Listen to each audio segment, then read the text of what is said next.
मित्रांनो, तुम्हाला सुखाची व्याख्या जर सांगायची म्हणलं, एक राहिलं घर, 2 किंवा 3 टाईम जेवणाची व्यवस्था आणि डोकं ठेवल्यानंतर लागणारी झोप, हेच मात्र सुखाचं कारण आहे.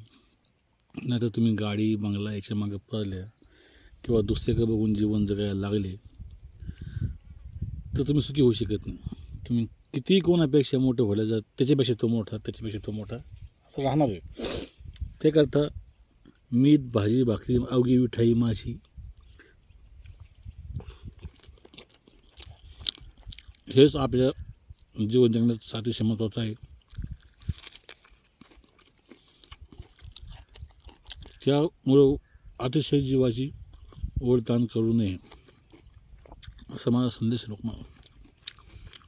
म्हणजे किती पाहायचं पहा, शेवटी जाणे आहे.